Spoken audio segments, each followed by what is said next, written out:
안녕하세요. 위험한 부동산입니다. 최근 북한의 핵폐수 무단 방류로 서해가 오염될 가능성을 제기하는 뉴스가 다시금 떠오르며 이를 걱정하신 유튜버 분들의 방사능 측정 영상이 뜨거운 논쟁에 휘말려 있는 상태입니다. 또한 127만 명의 구독자를 보유한 수산물 유튜브 대장이신 입질의 추억님에게도 많은 시청자분들께서 걱정스러운 마음에 질문들을 하셨는지 게시물에 긴 글과 영상을 남기셨지만 댓글로 굉장히 많은 시청자분들께서 지지를 보내시거나 비판을 하고 계십니다. 일반인인 제 영상을 보고 지지를 하시거나 비판을 하신다면 꼭 끝까지 시청하시고 남기시면 좋겠습니다. 100만 유튜버가 되는 과정을 한 자리 채워서 지켜봐주세요. 구독과 좋아요 꾹 눌러주세요. 이번 영상은 왕복 800km를 오가며 직접 촬영하고 자료를 수집한 결과를 바탕으로 가능한 한 합리적인 방식으로 구성해보았습니다. 저 역시 호기심 반, 걱정 반으로 시작했지만 자료를 분석하다 보니 이를 검증하기 위해 서해와 접한 여러 해수욕장들을 직접 방문하게 되었습니다. 물론 저는 방사능이나 원자력 관련 전문가가 아닙니다. 그저 탐구와 검증을 좋아하는 일반 시민의 시선으로 접근했다는 점, 그리고 이 영상은 어디까지나 참고용 자료라는 점을 미리 밝힙니다. 가장 중요한 사실은 이번 논란의 핵심 주체는 북한이며 책임의 무게 또한 북한에 있다는 것입니다. 이 문제를 두고 우리가 자국민끼리 다투는 것은 바람직하지 않다고 생각합니다. 과거에 미국산 소고기를 먹느니 차라리 청산가리를 털어넣겠다고 외치던 목소리처럼 공포를 선동하거나 지령 논리로 몰아가는 방식은 결국 국민을 나누고 진실을 가리는 데 악용됩니다. 현재 북한이 핵폐수를 무단 방류했다는 곳에서부터 흘러들어왔을 것으로 추정되는 유역은 이곳으로 서해와 한강 유역을 타고 이동했을 가능성이 높습니다. 그렇게 유튜버 분들께서는 강화군을 먼저 방문하셨고 교동도와 성모도를 주로 측정하신 것으로 보여지며 해변 인근과 갯벌에서는 0.2 내외의 모래사장으로 가까워질수록 수치가 0.4에서 0.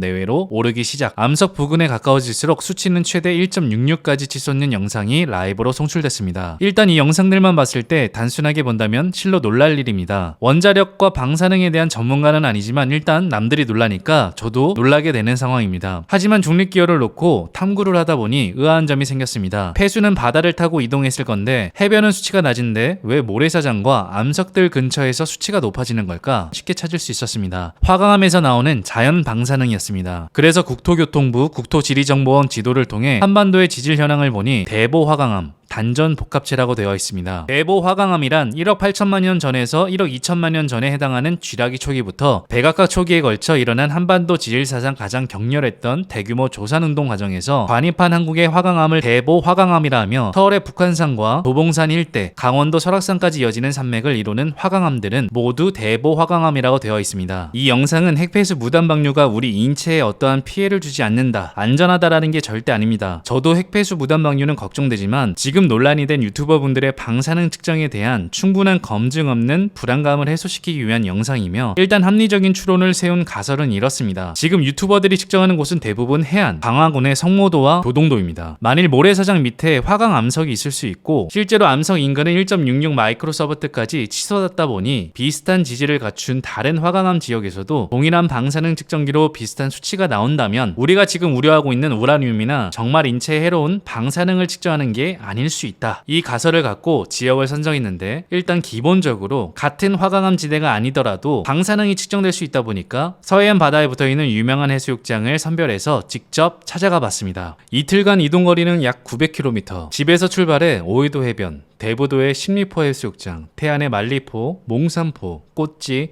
오봉산 해수욕장, 그리고 마지막을 대천 해수욕장을 찍고 더 내려가려다가 어떠한 유의미한 발견을 하지 않은 상태에서 되려 더 밑에 지역이 핵폐수가 흘러갔을 리가 없다라는 생각에 다시 집으로 돌아왔습니다. 너무 늦은 시간이라 일단 자고 다음날 을왕리 해수욕장을 먼저 방문했습니다. 주차장은 차들로 꽉 찼고 해변에는 많은 피서객분들이 휴양을 즐기고 계셨습니다. 역시나 해변과 모래사장은 방사능 수치가 아주 낮았습니다. 불법 건축물 콘텐츠 영상에 필요한 촬영 좀 하느라 커피 한잔 사 먹고 쉬고 있는데 뒤로 산맥과 이어져 있는 암석들이 보였습니다. 아차 싶어 방사능 측정기를 대보니 바닷가와 접해있지 않음에도 방사능 수치가 평균적으로 높았습니다. 혹시나 해서 암석 가까이 대보니 수치는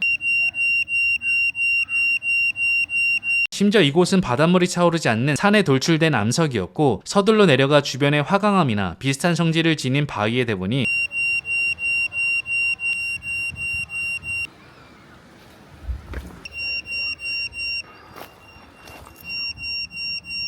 수치는 바위와 바위의 사이에서는 1.2 마이크로서버트까지 상승했고 모든 암석이라 해서 수치가 올라가진 않았습니다. 화강암처럼 생겼거나 비슷한 성질을 띤 암석에서만 급격히 올랐습니다. 그리고 실미도로 출발하였고 실미도 해수욕장에서 마찬가지로 해안가의 수치는 아주 낮았지만 일부 모래사장에서는 수치가 올라가는데 그 이유는 모래 밑에 암석이 박혀있고 그 암석 근처이거나 암석에 가까이 되면 수치가 높아집니다. 그리고 암석의 크기가 클수록 방사능 측정기의 수치도 1에 해당하는 높은 마이크로서퍼트가 측정되었습니다. 바위 위에서는 수치가 좀 낮은 편이었는데 바위와 바위 사이에서는 수치가 높게 나왔습니다. 이 정도까지 설명드려도 분명 바다에서 오염된 거라 생각하실 분도 계시는데 그럴 것 같아서 실미도에서 나가는 방향의 산 정상 부근에서 방사능 측정기를 켜본 결과 평균 수치가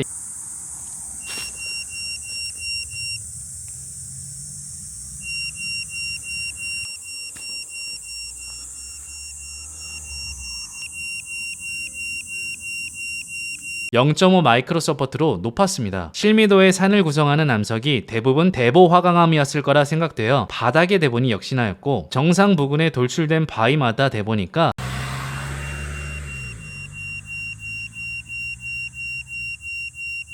더 웃긴 건 차를 잠시 세워놓은 빈 사유지 조경석에도 측정기를 대보니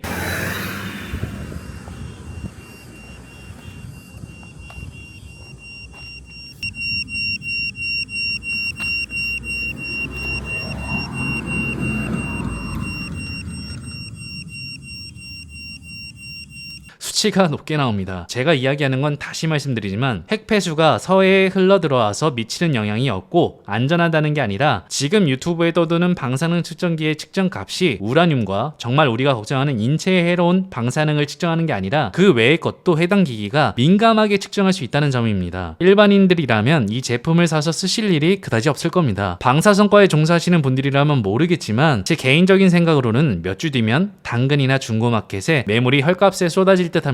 저도 생전 한번 쓸 일 없고 관심 없는 제품들이었지만 이번에 유튜버분들이 찍은 영상을 보면 구매하려다 보니 제품이 없답니다. 품절이라고 해서 제품을 생산하고 예약을 해야 된다 해서 대여로 10,000원 주고 했는데 오히려 다행이었습니다. 그리고 70,000원짜리 중국산 제품은 오히려 수치의 변동폭이 적었습니다. 하지만 이것도 저도 쓸 일이 없어서 당근에다가 싸게 팔 예정입니다. 챗 GPT로 내륙 산간 지역의 자연 방사능 수치가 높은 곳을 물어보니까 충주 괴산군 일대를 지목해줬고 우라늄 이야기를 들려줬습니다. 괴산군 우라늄을 검색하다 보니 바이크 튜닝 매니아 카페의 환도상원님께서 올리신 글을 읽게 되었고 해당 위치를 메일로 친절히 알려주셔서 가봤으나 수풀이 우거져서 가까이 갈 수가 없었고 이메일로 보내주신 영상을 보여드립니다.